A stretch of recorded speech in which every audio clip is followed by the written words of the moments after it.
साथियों, भारत मुक्ति मोर्चा के द्वारा राष्ट्रीय पिछड़ा वर्ग मोर्चा, बहुजन क्रांति मोर्चा, राष्ट्रीय परिवर्तन मोर्चा, इन सभी संगठनों के द्वारा जिला स्तरीय प्रबोधन कार्यक्रम का आयोजन किया गया है। और इस प्रबोधन कार्यक्रम के लिए जो विषय चर्चा करने के लिए रखे गए हैं वो विषय है भारतीय लोकशाही वाचवण्यासाठी देशातील निवडणुका ह्या EVM मशीनऐवजी बॅलेट पेपर मतपत्रिकेवर घेणे महत्त्वाचे पाऊल ठरेल। एक चर्चा। 2. ओबीसी जाती समूहाची जाती आधारित जनगणना न करणे हे ओबीसी समूहासोबत शासक जातीची धोकाधडी नाही काय। 3. RSS BJP द्वारे बहुजन महापुरुषांचा व संविधानाचा वारंवार जाणीवपूर्वक अपमान करणे हे शासक जातीचे षडयंत्र। तसेच परभणीतील भारतीय संविधानाच्या प्रतिकृतीची विटंबना, निरपराध लोकांना अमानुष मारहाण करून गुन्ह्यात अडकवणे आणि शहीद सोमनाथ सूर्यवंशी यांची निर्गुण हत्या व शहीद लोकनेते विजय वाकोडे बाबा यांचा संशयास्पद मृत्यू एक चिंतन। अनेक विषय या ठिकाणी आज आप लोगों के सामने रखे गए हैं। बहुत सारे विषय हैं। साथियों,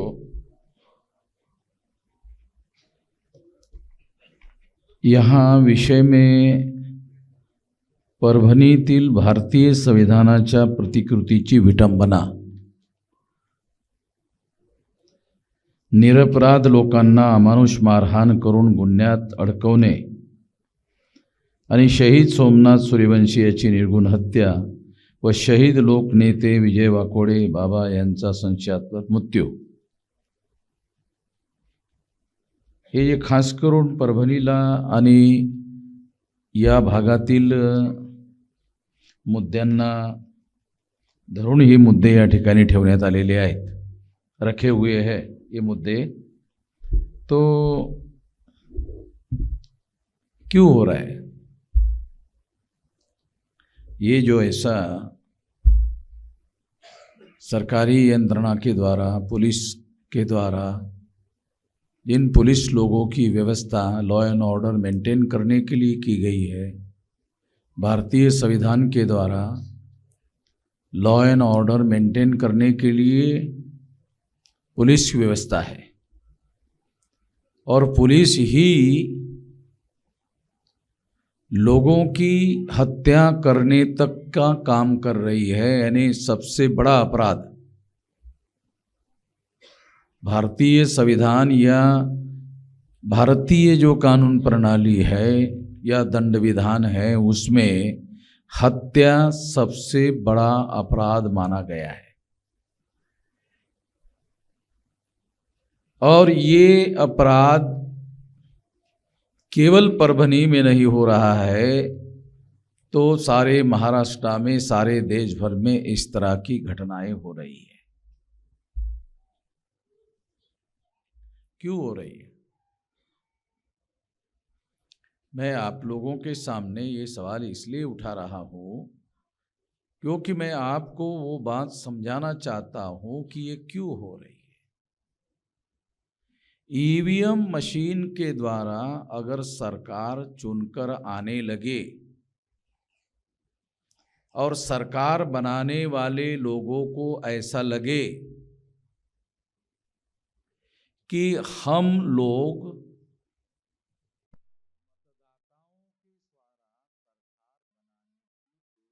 जरूरत नहीं है, EVM मशीन का मैनेजमेंट करने के आधार पर सरकार बनाई जा सकती है, तो किसी को भी गोली मारकर उड़ा दो, कोई चिंता करने की जरूरत नहीं है। क्योंकि चुनकर आने के लिए EVM का उपयोग करना है, वोटर्स का उपयोग नहीं करना है। वोटर्स को अपने साथ में लेना नहीं है, वोटर्स को अपने साथ में सहमति लेकर लेना नहीं है, उनकी सहमति से सरकार नहीं बनानी है। उनके समर्थन से सरकार नहीं बनानी है। ईवीएम के द्वारा वोटों की चोरी करके सरकार बनानी है। तो फिर किसी को गोली मारकर कभी भी उड़ा दो, मार दो, हत्या कर दो, और ऐसा बार बार करने के बाद भी सरकार फिर वही चुनकर आती है।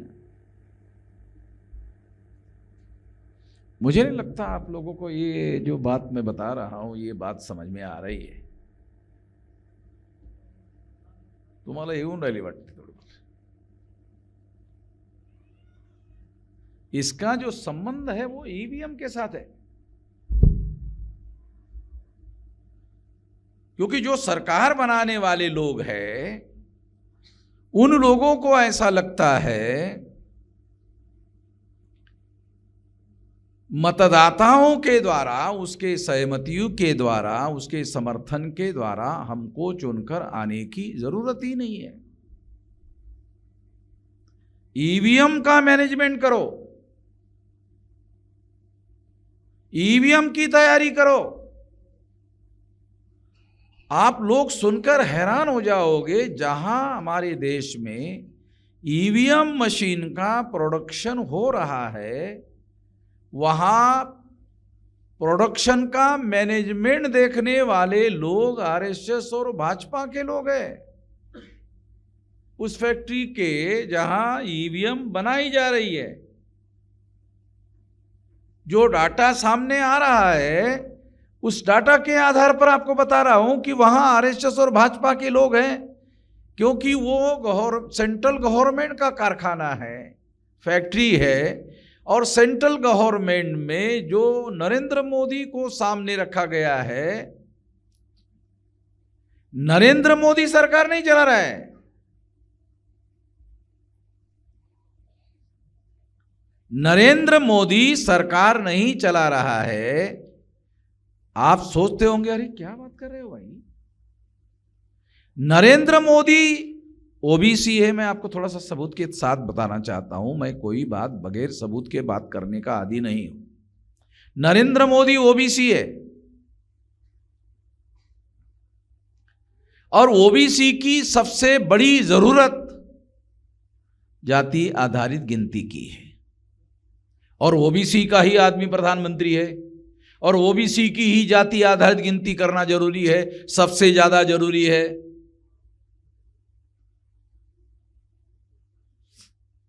उसको ओबीसी का ही प्रधानमंत्री गिन नहीं रहा है। ग्रामीण भागामध्ये, महाराष्ट्रामध्ये आपण कधी कधी जेव्हा भांडण होतो तेव्हा असं म्हणतो ना, मी तुला काय मोजतो रे, म्हणतात महाराष्ट्रात, अरे मी तुला काय मोजतो रे। म्हणजे गिनना जो है ये बहुत इंपॉर्टेंट मामला है। अधिकार उसके बाद की बात है, वो गिनने के लिए तैयार नहीं है। अधिकार देने का जो मामला है वो गिनने के बाद आता है, वो गिनने के लिए ही तैयार नहीं है। और ओबीसी की गिनती करना है, और ओबीसी का ही प्रधानमंत्री है, और ओबीसी का ही प्रधानमंत्री ओबीसी की ही गिनती नहीं कर रहा है। बड़ा अजीब लग रहा है, ऐसा तर्कसंगत नहीं लगता, ये बात तर्कसंगत नहीं लगती। ऐसा कैसे हो सकता है ओबीसी का आदमी प्रधानमंत्री हो और ओबीसी की ही गिनती करने के लिए राजी ना हो, तैयार ना हो, सारे पावर एग्जीक्यूटिव उसके पास हो और वो गिनती करने के लिए तैयार नहीं है। ये एग्जाम्पल इस बात को सिद्ध करता है कि नरेंद्र मोदी को दिखाने के लिए सामने रखा गया है, वास्तविक आरएसएस के लोग देश को चला रहे हैं। संविधान में एक व्यवस्था है, वो व्यवस्था क्या है? प्रधानमंत्री होता है और उसके मंत्रिमंडल में और तमाम कैबिनेट मिनिस्टर्स होते हैं, और उनको संविधान के अनुसार काम करने का अधिकार बहाल किया जाता है, और वो जो काम करते हैं उसके बारे में सवाल पूछने का अधिकार विरोधी पार्टी के लोगों को होता है। संसद में उनको सवाल पूछे जाते हैं ऑन रिकॉर्ड मिनिस्टरों को जवाब देना पड़ता है। इसको कहते हैं जवाबदेही का सिद्धांत। जो ताकतवर होते हैं दुनिया में वो किसी सवाल का जवाब नहीं देते। ये लोकतंत्र बनाने वाले लोगों ने इस सिद्धांत को माना हुआ है कि जो ताकतवर होते हैं वो अन्याय करते हैं, अत्याचार करते हैं, अधिकारों का हनन करते हैं और उनको पूछने वाला भी कोई नहीं है। इसलिए पूछने वाली व्यवस्था होनी चाहिए और जवाब देने वाली व्यवस्था होनी चाहिए। तो लोकतंत्र में अगर मिनिस्टर है, उसके पास पावर है, तो अपोजिशन पार्टी के पास उनको सवाल पूछने का अधिकार है, उसको जवाब देना बंधन कारक है, कॉन्स्टिट्यूशनली बंधन कारक है, संविधान के रूप में उसको बंधन कारक है, जवाब देना अनिवार्य है, जवाब देना पड़ता है। आरएसएस के लोग सरकार चला रहे हैं, किसी सवाल का जवाब नहीं दे रहे। समझ में आ रहा है?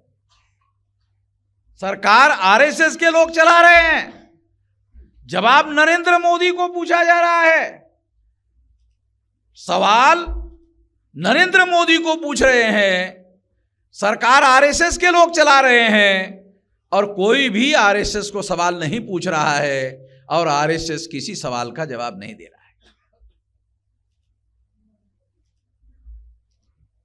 आरएसएस के लोग जो हैं, जो ब्राह्मण लोगों ने आरएसएस बनाई, उन लोगों को सिद्धांत ही ये है कि वो किसी जवाबदेही के सिद्धांत को मानते ही नहीं है। अकाउंटेबिलिटी, प्रिंसिपल ऑफ अकाउंटेबिलिटी जो है, वो इस सिद्धांत को ही नहीं मानते। इस बात को ध्यान में रखते हुए लोकतंत्र की जो व्यवस्था बनाई गई है उसमें जवाब देना अनिवार्य है और आरएसएस के लोग सरकार चला रहे हैं मगर किसी प्रकार का जवाब जो है वो दे नहीं रहे।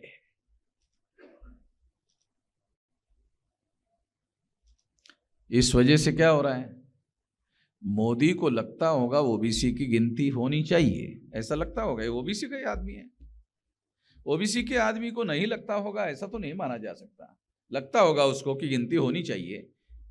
कुत्ते बिल्लियों की गिनती हो रही, जानवरों की गिनती हो रही है, ओबीसी की गिनती नहीं होनी चाहिए। एक ओबीसी के प्रधानमंत्री को नहीं लगता होगा, ऐसा नहीं कहा जा सकता। मगर पावर उसके पास नहीं है, पावर आरएसएस के पास है।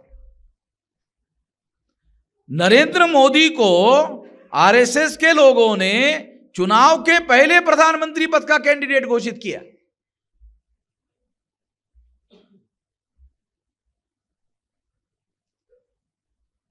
इसके पीछे क्या मकसद था? तो ब्राह्मण को भी बना सकते थे ना, जब इतनी गारंटी है कि ईवीएम के द्वारा 2004 और 2009 में 10 साल तक कांग्रेस के लोगों ने ईवीएम मशीन में घोटाला करके सरकार बनाई, तो 10 साल बीजेपी के लोगों को ईवीएम में घोटाला करके सरकार बनानी है। जब कांग्रेस के लोगों ने 10 साल ईवीएम में घोटाला करके सरकार बनाई तो बीजेपी के लोगों ने कोई इशू तो बनाया नहीं। इतना बड़ा इशू, नेशनल इशू, कोई इशू तो बनाया नहीं। क्यों नहीं बनाया? तो आरएसएस के बीच में और बीजेपी के बीच में और कांग्रेस के बीच में समझौता हो गया कि 10 साल ईवीएम के द्वारा घोटाला करके आप अपनी सरकार बनाओ, मगर चुप रहो। हम 10 साल बनाएंगे, आप चुप रहो। तुम 10 साल की सरकार बनाओ, हम चुप रहते हैं। इस तरह से उन लोगों के द्वारा टाइम का बंटवारा करके सरकार चला रहे हैं। कांग्रेस की स्थापना 1885 को चटर्जी, मुखर्जी, बनर्जी, गोखले, तिलक, आगरकर नाम के ब्राह्मणों ने बनाई।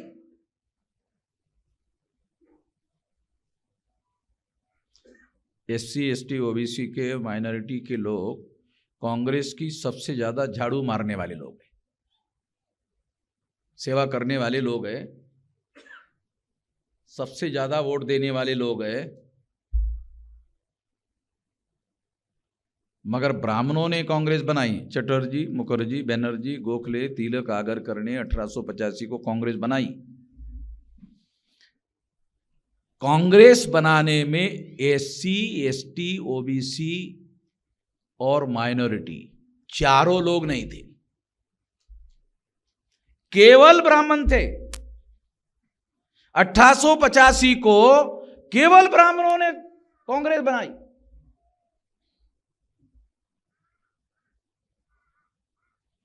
और कांग्रेस ब्राह्मणों ने बनाई तो ब्राह्मणों का प्रधानमंत्री बनाना चाहते थे।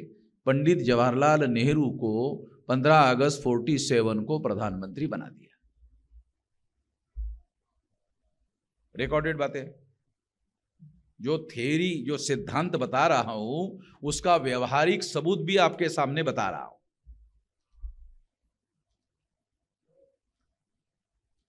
आरएसएस के लोग प्रोपेगेंडा करते हैं हिंदू राष्ट्र का निर्माण करना है। ब्राह्मणों ने ही इस देश में ऐसा प्रचार किया, हिंदू मुसलमानों की देवी गाली है। दयानंद सरस्वती का कहना है, मैं अपनी बात नहीं कह रहा हूं, या किसी गैर ब्राह्मण ने भी नहीं कहा। दयानंद सरस्वती ब्राह्मणों का राष्ट्रीय स्तर का आरएसएस की स्थापना नहीं हुई थी, उस समय का नेता है। आरएसएस की तो उसी 1925 को स्थापना हुई। वो 1850 के बाद वाले लोग हैं, दयानंद सरस्वती वगैरह। उन्होंने ये कहा कि हिंदू मुसलमानों की देवी गाली है। कहने वाला ब्राह्मण है और दूसरे ब्राह्मण कह रहे हैं हिंदू राष्ट्र का निर्माण करना है। समझना तो पड़ेगा ना, ये दोनों कहने वाले ब्राह्मण हैं। और हम सब लोग गधे से गधे ब्राह्मण को भी हम गधा नहीं मानते। अगर कोई गधा ब्राह्मण है तो भी उसको गधा नहीं मानते, हम उसको पंडित ही मानते। बल्कि नॉर्थ इंडिया में तो किसी भी ब्राह्मण को पंडित जी कहने का रिवाज है। मैं जब पहली बार उत्तर प्रदेश गया तो हमारा इंजीनियर था, स्टेट का पदाधिकारी, जोर से उसको चिल्लाया। धोती पहनकर, एक फटी धोती पहनकर एक ब्राह्मण जा रहा था। अरे पंडित जी, आई। वो आ गया, उसको बात किया, उसको चाय वा पानी पिलाया और चला गया। जाने के बाद मैंने पूछा, ये विद्वान है क्या? कहे नहीं तो। नहीं, आपने पंडित जी कहा उसको? नहीं, हमारे उत्तर प्रदेश में हर ब्राह्मण को पंडित जी कहने का रिवाज है। यानी वो पढ़ा लिखा हो, अनपढ़ हो, गधा हो, उसको पंडित जी कहते हैं। और हम लोग पंडित किसको कहते हैं? विद्वान जो आदमी होगा वो पंडित है। तो इस तरह से ब्राह्मणों का जो सोशल स्टेटस है, ब्राह्मणों का जो समाज रचना में स्थान है, वो सबसे ऊपर होने की वजह से सभी ब्राह्मणों समेत सभी लोगों को 26 जनवरी 1950 को संविधान लागू होने के बाद बराबरी का अधिकार मिला। अगर एग्जाम्पल के लिए बताया जाए, अगर ब्राह्मण 21 साल का है और अछूत 21 साल का है और जंगल में रहने वाला आदिवासी 21 साल का है और ओबीसी जो वर्ण व्यवस्था में ब्राह्मणों के अनुसार क्षुद्र है, अगर वो 21 साल का है, तो भारत के संविधान के अनुसार हर 21 साल के व्यक्ति को वोट का समान अधिकार बहाल हुआ। अगर वो पुरुष है तो बहाल हुआ, अगर वो महिला है तो भी बहाल हुआ। अमेरिका में, यूरोप में महिलाओं को वोट का ही अधिकार नहीं था। आप लोगों को सुनकर भी बड़ा आश्चर्य लगेगा, अरे ये क्या बात कर रहे हो? अमेरिका में महिलाओं को वोट का अधिकार नहीं, अमेरिका में महिलाओं को वोट का अधिकार नहीं था, यूरोप में महिलाओं को वोट का अधिकार नहीं था। वहां केवल पढ़े लिखे लोगों को, टैक्स पेयर को, जो टैक्स पे करता है केवल उसी को, वो पढ़ा लिखा होना चाहिए और टैक्स पेयर होना चाहिए। वहां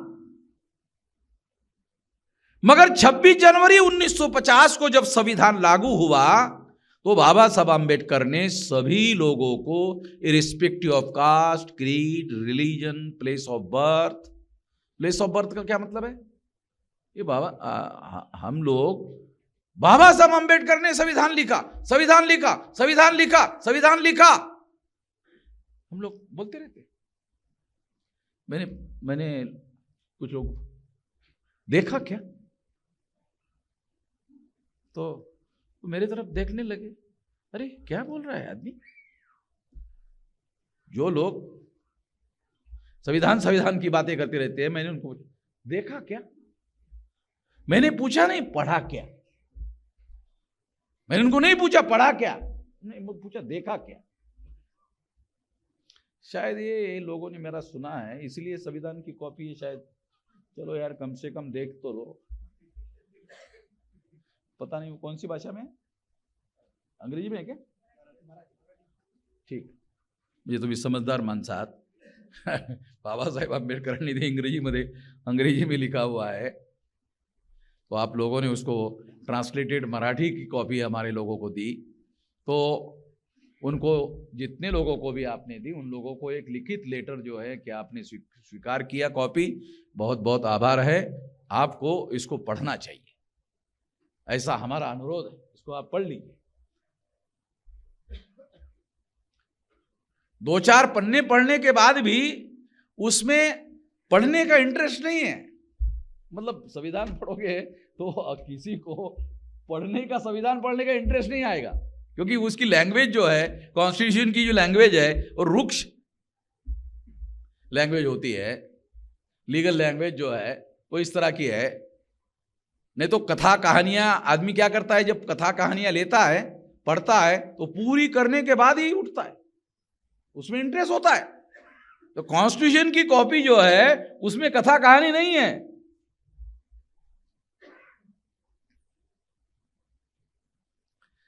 क्योंकि ऐसा उसके ऐसा ड्राफ्ट लिखा हुआ है, वो ड्राफ्ट पढ़ने के बाद तनाव पैदा हो जाएगा दिमाग में, तो आदमी काहे के लिए पढ़ेगा?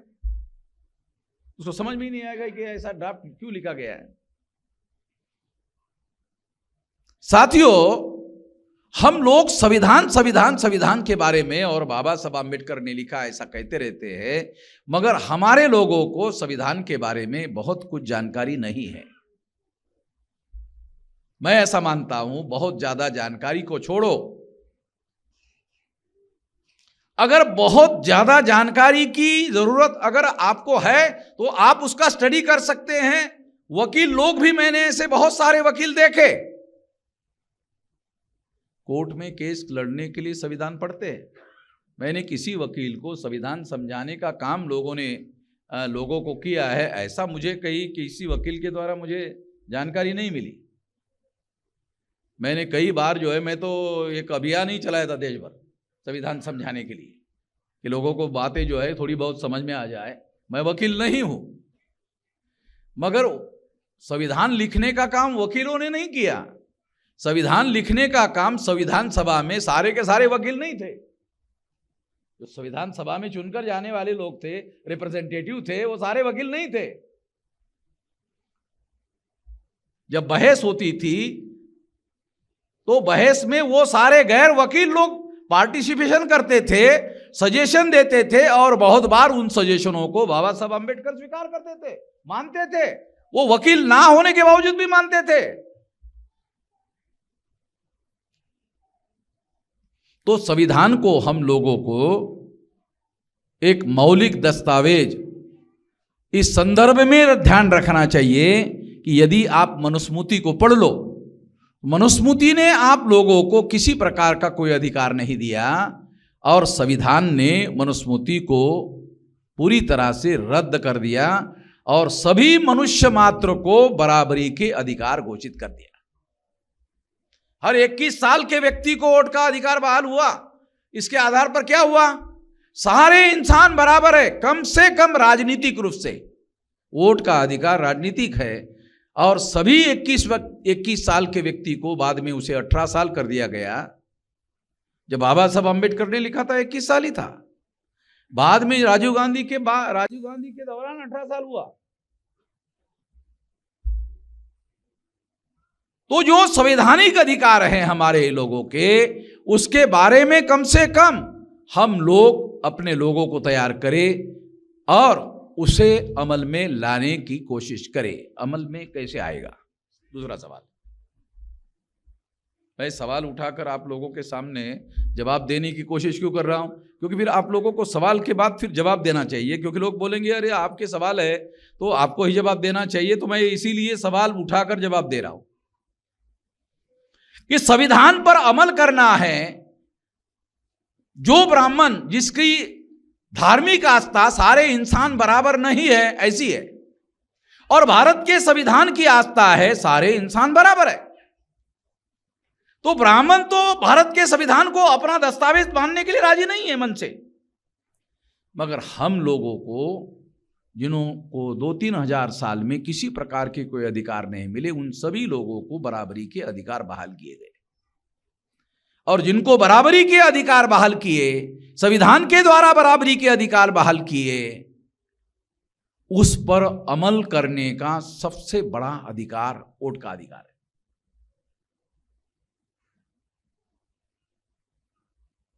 उसमें अगर संविधान पर अमल करना है तो अमल करने के लिए सबसे बड़ा अधिकार वोट का अधिकार है। 1848 से लेकर 1956 तक 108 साल का संघर्ष महात्मा ज्योतिराव फुले से शुरू हुआ।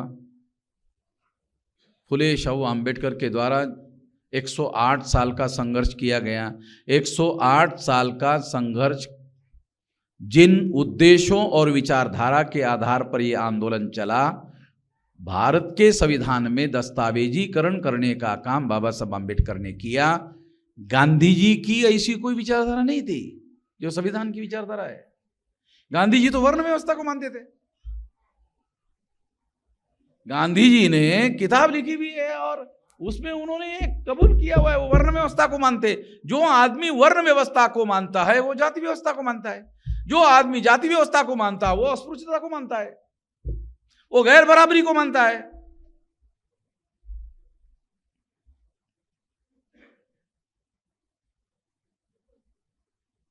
गांधी जी के विचार को भारत के संविधान ने नहीं माना।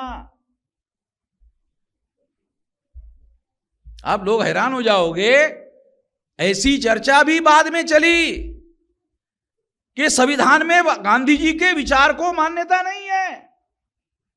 गांधी जी कहते थे गांव को ध्यान में रखते हुए सारी चीजें और सारे फैसले होने चाहिए, नीति होनी चाहिए। बाबा साहब आम्बेडकर ने कहा गांव ही तो अंधेरा है। किसी को पता है बाबा साहब आम्बेडकर कि गांव को आधार बनाकर पॉलिसी नहीं बनाई जा सकती, क्योंकि गांव की पॉलिसी मानकर आप काम नहीं कर सकते। सबसे ज्यादा वर्ण व्यवस्था, जाति व्यवस्था, अस्पृश्यता, ये सारा का सारा तो गांवों में माना जाता है। उसको आधार बनाकर कोई पॉलिसी नहीं बनाई जा सकती। गांधी जी ऐसा सोचते थे।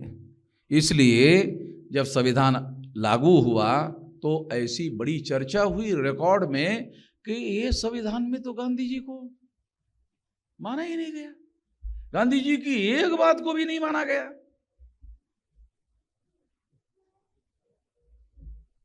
गांधी जी को चाहने वाले कांग्रेस के तमाम लोगों ने ऐसा कहा हुआ है। इसलिए साथियों, अगर हम लोग संविधान जो समता, स्वतंत्रता, बंधुता और न्याय पर आधारित समाज और राष्ट्र का निर्माण करने का लक्ष्य है, ये प्रीएम्बल ऑफ द कॉन्स्टिट्यूशन में ये लिखा हुआ। प्रीएम्बल क्या है? प्रीएम्बल क्या है? संविधान का उद्देश्य। अंग्रेजी में उसको प्रीएम्बल कहते हैं और उसको कॉन्स्टिट्यूशनल लैंग्वेज में प्रीएम्बल कहते हैं। उसको हिंदी में उद्देश्य। संविधान का उद्देश्य क्या है? समता, स्वतंत्रता, बंधुता और न्याय पर आधारित समाज और राष्ट्र का निर्माण करने का लक्ष्य है, उद्देश्य है।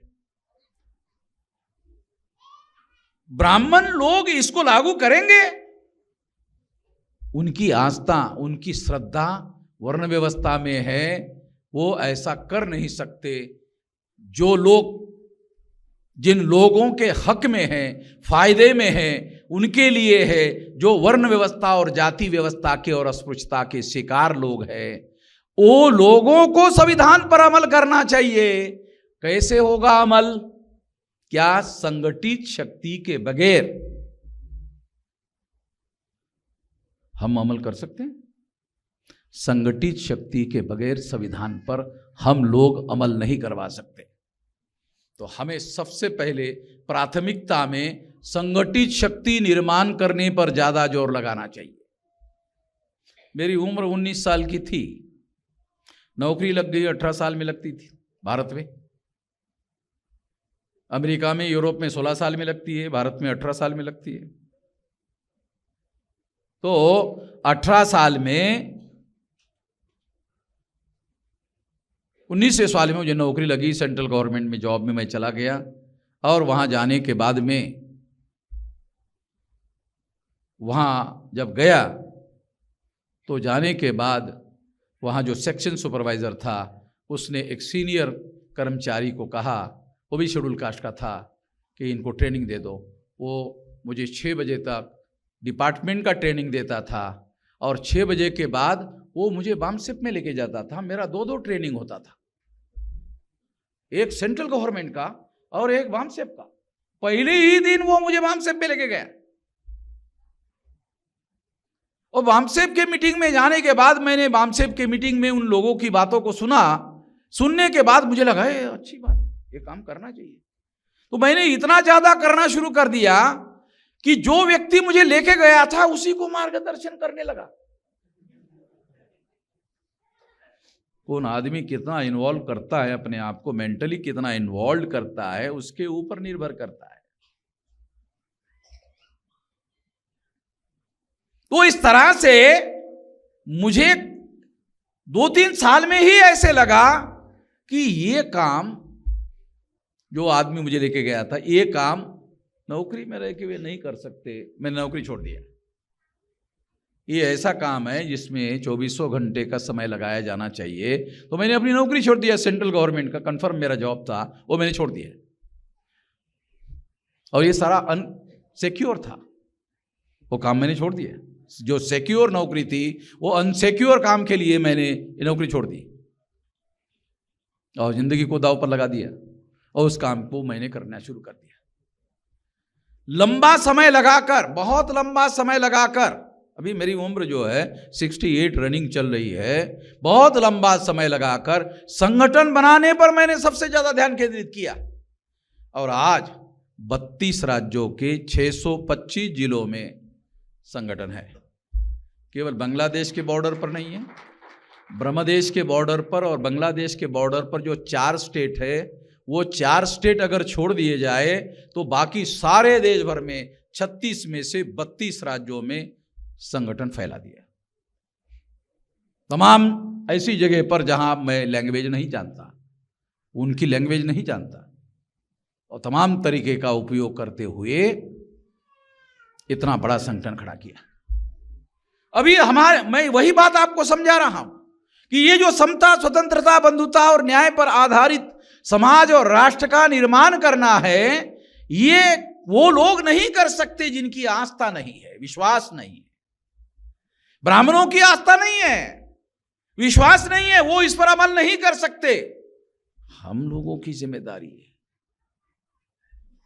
और आप लोग एक बात कहते रहते हैं, ज्यादातर जगह मैं यही सुनता हूं, अंबेडकरी समाज, अंबेडकरी समाज, अंबेडकरी समाज। किती संख्या आहे आंबेडकरी समाजाची? जर आपण प्रॉपर अभ्यास केला तर आंबेडकरी समाज म्हणजे बाबासाहेब आंबेडकरांच्या जातीचे लोक. खरं प्रामाणिक बोललं पाहिजे. हे बोलायला थोडं ऐकणाऱ्याला बरं वाटत नाही आणि सांगणाऱ्याला मलाही बरं वाटत नाही, परंतु हे खरं गोष्ट आहे.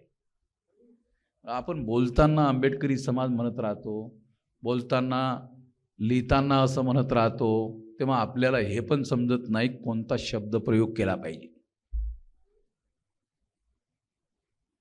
तुम्ही संबोधित किती लोकांना करता, कितने लोगों को संबोधित करते हो, उसके पास तुम्हारा मैसेज जाता है। अगर तुम अंबेडकरी समाज शब्द प्रयोग करोगे तो वो 8-8.5% लोगों को संबोधित कर रहे हो, वो भी महाराष्ट्र में। ऑल इंडिया में 8% नहीं है।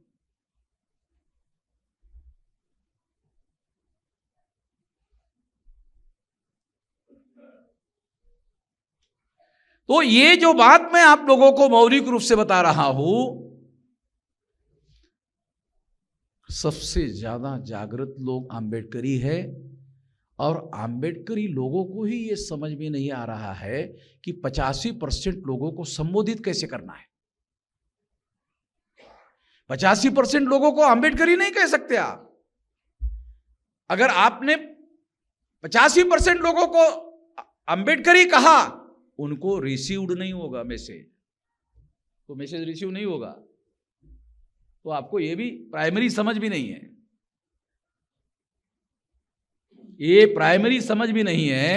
इसलिए जब काशीराम जी ने, जो पंजाब से आए थे, जब वो यहां आए, उन्होंने ये सारी बातों का अध्ययन किया, तब उनको पता चला, तब उन्होंने पर्टिकुलरली SC, ST, OBC, इससे कन्वर्टेड माइनॉरिटी, ऐसा फार्मूला तैयार किया, और इन लोगों को संबोधित करने वाली आइडियोलॉजी फुले शाहू अंबेडकर।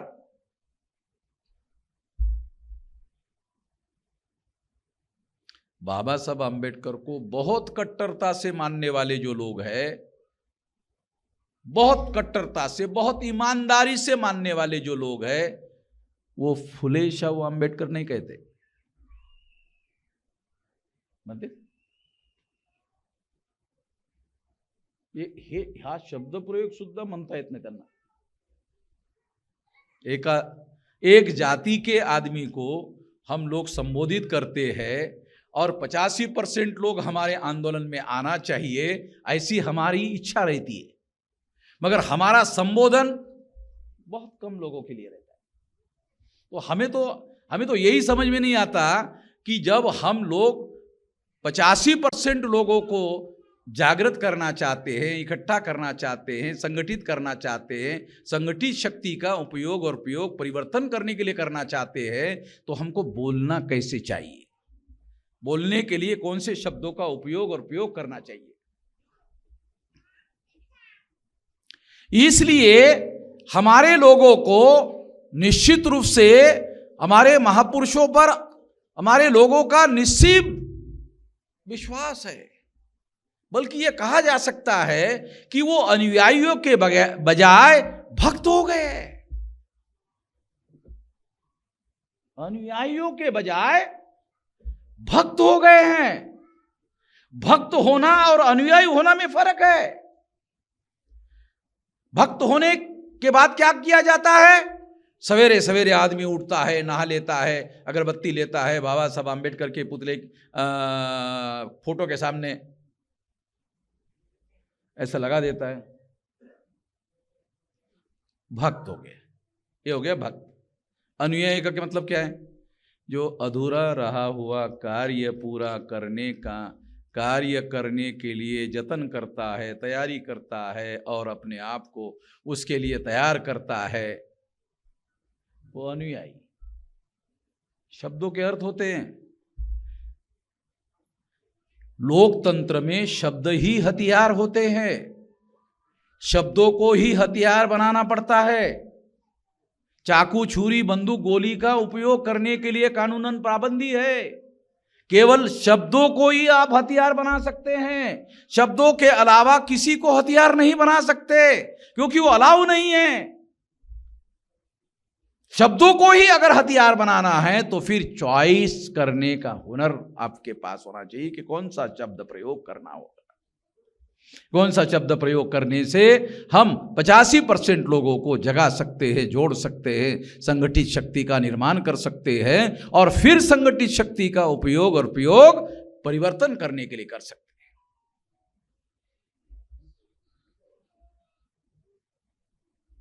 ये सोचना निश्चित रूप से विचारशील लोगों का काम है, सभी लोगों का काम नहीं है। आम आदमी ने ऐसा करना चाहिए, ऐसा सोचना गलत बात है। जो जिम्मेदार अपने को मानते हैं उन लोगों की जिम्मेदारी है। आम आदमी इसके लिए जिम्मेदार है ऐसा नहीं माना जा सकता। आम आदमी गलती कर रहा है ऐसा नहीं कहा जा सकता। उसका तो निश्चित यकीन है महापुरुषों का, वो गलती कर रहे हैं ऐसा नहीं माना जा सकता। निश्चित रूप से उनसे गलतियां हो रही है, मगर वो गलतियां कॉन्शियसली कर रहे हैं ऐसा कोई भी आरोप आम आदमी पर नहीं कर सकता। प्लान बनाकर आम आदमी गलतियां कर रहा है ऐसा आरोप नहीं लगाया जा सकता। सूझबूझ रखने वाले पढ़े लिखे हाईली एजुकेटेड लोगों की जिम्मेदारी है। वो किसी चीज को बोलने के पहले विचार कर सकते हैं कि इसका परिणाम पॉजिटिव होगा कि नेगेटिव होगा। बोलने के पहले जो आदमी समझता है फिर बोलता है, ऐसे समझदार लोगों का काम है। हर एक का काम नहीं है,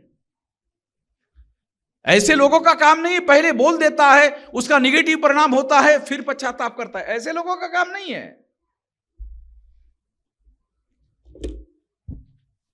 तो इसलिए हम लोगों को कॉन्शियसली, जो विचारशील लोग हैं, पढ़े लिखे लोग हैं, उन लोगों को निश्चित रूप से विचार पूर्वक कार्य करना चाहिए, योजनाबद्ध रूप से कार्य करना चाहिए। बड़ा बदलाव चाहते हुए हमारे तमाम लोग बड़ा बदलाव चाहते हैं, मगर वो ये समझ ही नहीं पाते कि बड़ा बदलाव संगठित शक्ति के बगैर नहीं होने वाला,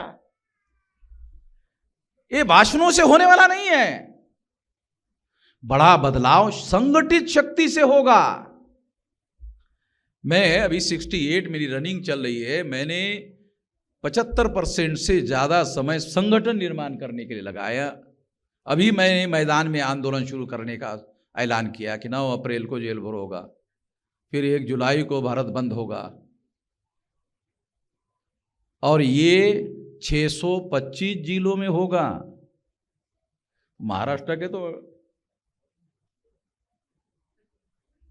36, मेरे ख्याल से 36, ये 48 लोकसभा है और 36 जिले, ये 615 जिलों में होगा।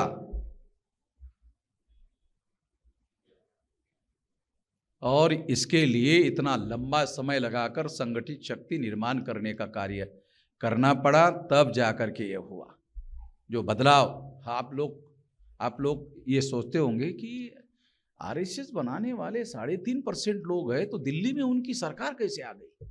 हाँ, निश्चित रूप से ऐसा सोचना चाहिए, निश्चित रूप से ऐसा विचार करना चाहिए कि आरएसएस बनाने वाले 3.5% ब्राह्मण है और वोट के आधार पर दिल्ली में उन्होंने अपनी सरकार बनाई और तीसरी बार बनाई। तो इसका मतलब यह है कि बहुसंख्यांक लोगों का उनको समर्थन मिला।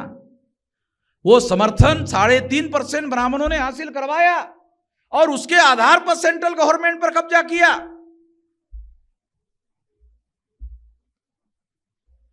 मगर संगठन तो आरएसएस के 3.5% ब्राह्मणों ने बनाया, कुछ तो किया होगा। निश्चित रूप से सीखने की बात है। ब्राह्मण आज भी अपने को ब्राह्मण ही कहता है, ब्राह्मण कभी भी अपने को हिंदू नहीं कहता। ब्राह्मण कभी भी अपने को हिंदू नहीं कहता, ब्राह्मण कभी भी अपने को हिंदू नहीं मानता, बल्कि वो खुद ही कहता है कि हिंदू तो मुसलमानों की दी हुई गाली है। वो तो हम SC ST OBC Kunbi Maratha लोग जो है उसको कहते हैं ये हिंदू है। जब उनको जरूरत थी तो हमारे लोगों को 6000 जाति के टुकड़ों में बांटा। जब उनको हमारे वोटों की जरूरत है तो हिंदू के नाम पर इकट्ठा करने का अभियान शुरू कर दिया। कितने लोगों को समझ में आता है ये?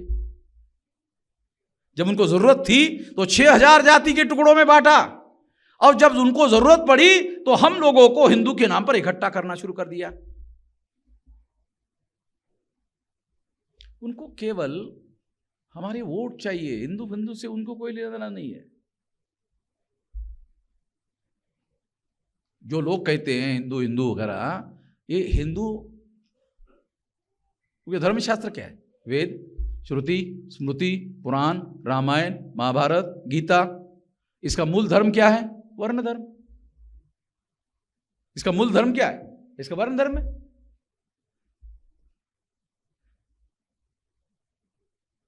तो वर्ण धर्म अगर मूल धर्म है तो वर्ण धर्म में तो ओबीसी शूद्र है और शूद्र अधिकार वंचित है, समस्त महिलाएं शूद्र है, वो अधिकार वंचित है। जो शेड्यूल कास्ट, शेड्यूल ट्राइब और नॉमिनेटेड ट्राइब के लोग तो आउटकास्ट है। बाबा साहब आम्बेडकर ने ब्राह्मण शास्त्र के आधार पर कहा कि ये तो आउटकास्ट है। आउटकास्ट का मतलब है वर्ण बाह्य, ये तो वर्ण व्यवस्था के बाहर के लोग हैं, इनकी तो कोई गिनती ही नहीं है, उनको किसी प्रकार के अधिकार बिल्कुल भी नहीं है। इसलिए साथियों, हम लोगों को जो कहते हैं हिंदू के नाम पर हमको इकट्ठा करना, वो केवल मुसलमानों के विरोध में इस्तेमाल करने के लिए है और दिल्ली की सत्ता पर काबिज होने के लिए है। 3.5% ब्राह्मणों को, बाकी कोई लेना देना नहीं है। हमें अगर बदलाव चाहिए, परिवर्तन चाहिए, तो हमें संगठित शक्ति निर्माण करनी होगी। संगठित शक्ति उद्देश्य और विचारधारा के आधार पर बनानी होगी। कोई निश्चित उद्देश्य चाहिए, क्लियरली आइडेंटिफाइड गोल चाहिए और उसकी विचारधारा चाहिए। विचारधारा के आधार पर लोगों को जोड़ा जा सकता है, किसी को कॉलर पकड़कर नहीं जोड़ा जा सकता। कॉलर पकड़कर झगड़ा कर सकता है आदमी, जोड़ा नहीं जा सकता। विचारधारा से लोगों को जोड़ा जा सकता है। तो इसलिए साथियों, हम लोगों को इस बात को समझकर काम करना चाहिए। मैंने 10:16 हो गया, ज़्यादा का समय ले लिया और ध्यान भी नहीं रखा आप लोगों का, क्योंकि समस्याएं हमारे लोगों के दिमाग में इतनी सारी समस्याएं हैं कि वो दिमाग की समस्याओं का समाधान वैचारिक रूप से किए बगैर लोग इकट्ठा भी होने वाले नहीं है। इसलिए ज़्यादा समय ले लिया। आप इस बात को समझते होंगे, इसीलिए मैं अपनी बात पर यही समाप्त करना चाहूँगा। आपने मेरी बात ध्यान से सुनी, इसके लिए आभार, धन्यवाद।